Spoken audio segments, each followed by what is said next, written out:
Hello friends, welcome to my channel IB garden.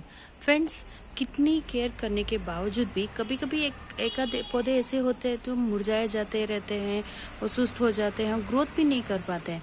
हम तो रोज़ उसे फर्टिलाइज़र देते हैं, पानी देते हैं, फिर भी पता नहीं क्या प्रॉब्लम हो जाती है।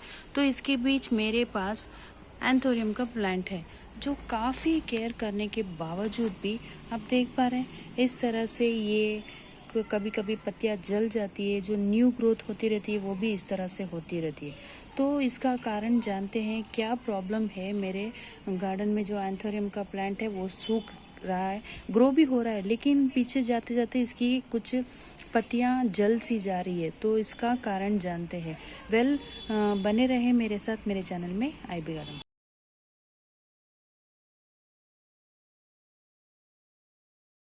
जब मैं ये ऑन्थोरियम का प्लांट मॉल से लाई थी, काफ़ी अच्छी कंडीशन में था। और एक बात मैंने ऑब्ज़र्व किया कि वो लोग जो ग्रो करते हैं, ओनली एंड ओनली कोकोपीट में ग्रो करके रखा हुआ था। तो वही एक रीज़न है, जब हम इसे धूप में लाते हैं तो वो बेजान से हो जाते हैं। सनलाइट में लाते ही, मॉल में तो कोई सनलाइट नहीं रहती है, वो सिर्फ कोकोपीट में ग्रो करते हैं कि उनका प्लांट में मॉइस्ट बना रहे और अच्छी ग्रोथ करे। तो जैसे ही सनलाइट में लाते हैं तो मैं क्या देखती हूँ, कभी कभी इस तरह से पत्तियाँ जलती है, ग्रोथ तो दिखाता है, लेकिन पीछे पीछे जाते इस तरह से कुछ पत्ते सूखते रहते हैं। नई ग्रोथ भी आती रहती है, नई कलियाँ भी आती रहती है, लेकिन फ्लावरिंग भी कुछ खास नहीं हो रहा है। देखिए, अब देख पा रहे हैं आप, टिप्स इस तरह से जल रहे हैं। हालांकि मैंने तेज सनलाइट में भी नहीं रखा हुआ था, पार्शियल सनलाइट में, फिर भी।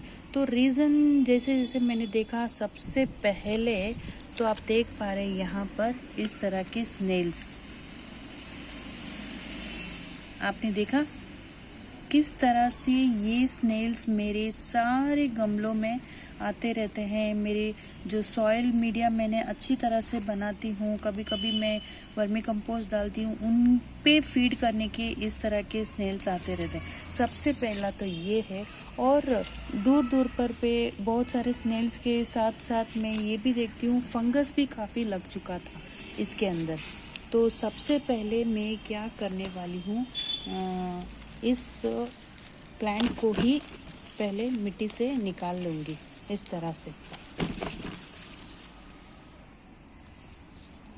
ये देखिए, जैसे मैं ऑलरेडी से लेके आके रिपोर्टिंग कर चुकी हूँ तो इजीली निकल गया है, लेकिन जैसे जैसे मैं देखती हूँ मिट्टी बहुत ही सॉगी हो गई है। ये अभी बारिश का जो सीज़न चल रहा है इसके कारण से, और शायद रूट रॉट भी हो गया है, इसीलिए प्लांट ग्रो नहीं हो रहा है फ्रेंड्स। और बहुत सारे स्नेल्स भी दिख रहे हैं इसके अंदर, स्नेल्स है। पानी स्टैगनेंट होने के कारण, बारिश का पानी, और फंगस भी काफ़ी जगह पे लग चुका है। आप देख पा रहे हैं वाइट वाइट स्पॉट्स दिख रहे हैं, फंगस है।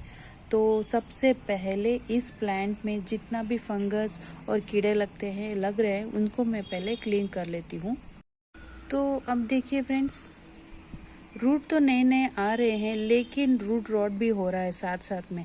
ऐसा नहीं कि प्लांट ग्रो नहीं कर रहा था, ग्रो तो कर रहा था, लेकिन जिस तरह की ग्रोथ एंथोरियम में होती है उस तरह की ग्रो नहीं हो रही है। और बहुत रूट्स भी बढ़ गए हैं, रूट रॉट भी हो रहा है और रूट बाउंस भी हो रहा है। तो पहले सबसे पहले इन रूट्स को मैं कट कर लेती हूँ, फिर हम सॉइल मीडिया को प्रिपेयर करते हैं। अब जैसे मैंने सारे रूट्स कट करके पौधे को अलग रख दिया है, अब इस मिट्टी को पहले चेक करते हैं। देखिए, इसमें काफ़ी स्नेल्स नज़र आ रहे हैं, और आप देख पा रहे हैं मिट्टी कितनी गीली हो चुकी है। बरसात के लिए ड्रेनेज होल्स तो है, लेकिन हाँ, ड्रेनेज होल से पानी भी निकल रहा है, लेकिन आप देख पा रहे हैं कितनी सॉगी है, बारिश का पानी रह रहकर। और अब मिट्टी भी देख पा रहे हैं कितनी बैड कंडीशन से पूरी सड़ गई है। इस तरह से पानी यहाँ पर स्टैगनेंट होने के कारण कितनी मिट्टी चिकनी हो गई है।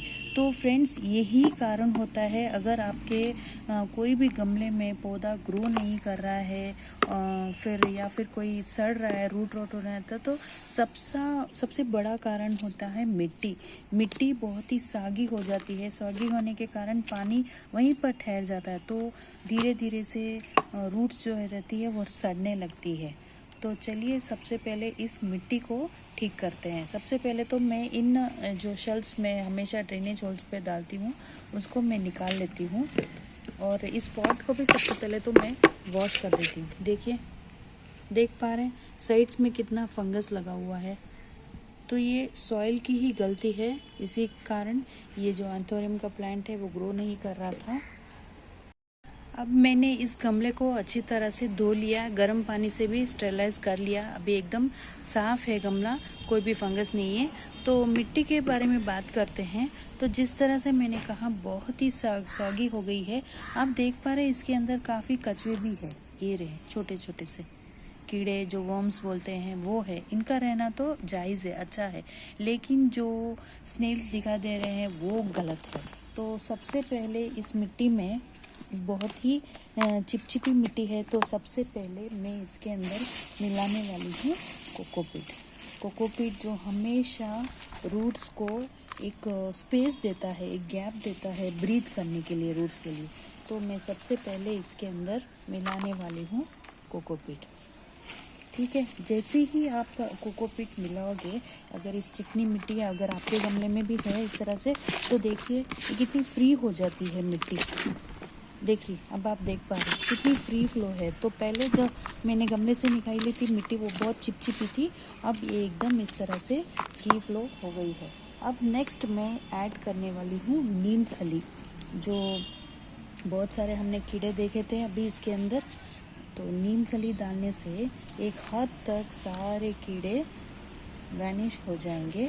और भी थोड़ा सा मैं इसमें ऐड करने वाली हूँ एप्सम सॉल्ट। एप्सम सॉल्ट इसलिए डालती हूँ कि आगे भी किसी तरह के पेस्ट ना लगे, इसको प्रिवेंट करने के लिए मैं ऐड करने वाली हूँ इसके अंदर एप्सम सॉल्ट। 1-2 ग्राम जितना ही काफ़ी है।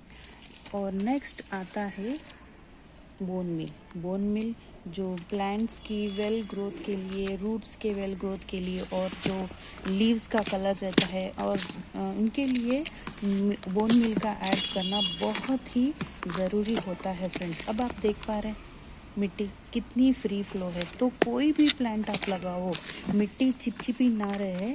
तो आपने देखा ना किस तरह से मेरा ऑलमोस्ट प्लांट मरने के तादाद पर था, हेल्दी कंडीशन में नहीं था मेरा प्लांट। तो इस तरह से मैं इसमें बोन मिल को ऐड कर दिया है। अब फाइनली मैं डाल क्या रही हूँ, जैसे कि आपको पता है एंथोरियम का प्लांट एक फ्लावरिंग प्लांट है ना। तो इसके अंदर मैंने थोड़े से DAP के दाने ऐड करने हैं। हमेशा एक चीज़ का ध्यान रखें, जो भी कोई फ्लावरिंग प्लांट रहता है ना, उसके अंदर अगर आप DAP ऐड करोगे तो आप देख पाओगे सीज़न बाय सीज़न आप बहुत सारे फ्लावर ले पाओगे। और फ्लावर जैसे ही ब्लूम रहते हैं, अगर आपकी इच्छा रहती है थोड़े दिन आप गार्डन में आपके गमले पे रहने दें, फिर थोड़े दिन के बाद जैसे ही वो फ्लावर सूखने आ जाते हैं, तब आपको करना क्या है, उस पौधे से प्लक आउट कर लेना है ड्राई फ्लावर्स। तो पूरी एनर्जी वेस्ट नहीं होती है। अब फिर वो जो मदर प्लांट रहता है अगले फ्लावरिंग करने के लिए फोकस कर देता। तो अब देखा मैंने किस तरह से इस मिट्टी को मैंने परफेक्ट कर दिया है। अब कोई भी इसके अंदर जो जितने भी स्नेल्स थे इसके अंदर, वो भी सारे चले जाएंगे, मर जाएंगे। और फिर ये प्लांट अच्छी तरह से रूट्स ग्रो करेगा और ये फ्लावरिंग करेगा। तो मैंने जिस गमले को मैंने अच्छी तरह से वॉश कर लिया था, स्टेरलाइज कर लिया, अब मैं फिर इसके जो ड्रेनेज होल से इन पर मैं इस तरह के नारियल के छिलके रख रही हूँ। आप कुछ भी रख सकते हो, स्टोन्स रख सकते हो, या फिर कोई वो मच्छरदानी का जो नेट आता है वो भी डाल, लेकिन हमें फोकस करना है ड्रेनेज होल्स ब्लॉक ना हो। मिट्टी डालने से ब्लॉक हो जाते हैं, फिर पानी बारिश का जो आता है वो निकल नहीं पाता है। उसके लिए हम उसके ऊपर जो ड्रेनेज होल्स है उन पर थोड़ा पत्थर वगैरह ईजी रखते हैं, तो पानी ईजिली से निकल जाता है। ठीक है, तो अब इस मिट्टी को मैं डालने, अब देख पा रहे हैं कितनी फ्री हो गई है अब ये मिट्टी कंपेरेटिवली पहले जिस तरह से मैंने पौधा निकाला था वो उसके से कंपेयर करने से ये काफ़ी फ्री हो चुकी है मिट्टी। अब ये जो एंथोरियम का प्लांट है, मैंने जितनी भी एक्स्ट्रा रूट्स थी मैंने कट कर लिया है। अब मैं यहाँ पर डालने वाली। अब नेक्स्ट प्रोसीजर है ये रूटिंग हार्मोन्स।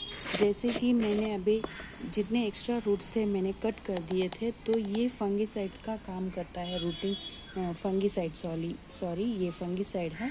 तो इस तरह से डालने से अब इसके अंदर कोई भी और भी स्नेल्स कीड़े वगैरह नहीं आते, 100% नहीं आएंगे।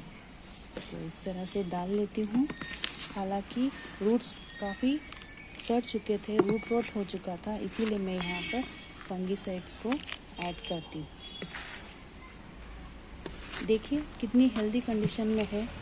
मेरे वन ऑफ माई सब्सक्राइबर ने ये पूछा था कि आपका एंथोरियम में फ्लावरिंग कैसे हो रहा है, आप कौन सा सॉइल मीडिया ऐड करती है। तो उनके लिए ये वीडियो है, परफेक्ट वीडियो है, आप देख सकते हो। अगर आपके एंथोरियम प्लांट में भी इस तरह से रूट रॉट हो रहा है या फिर आपकी जो सॉइल मीडिया है एंथोरियम प्लांट में सॉगी हो गई है, तो आप सबसे पहले उस गमले को बाहर निकाले, उस पौधे को गमले से बाहर निकाल के पहले चेक कीजिए, मॉनिटरिंग करिए। फिर आपको देखना है, आपको कॉज ढूंढना है कि क्या प्रॉब्लम है, प्लांट की ग्रोथ क्यों नहीं हो रही।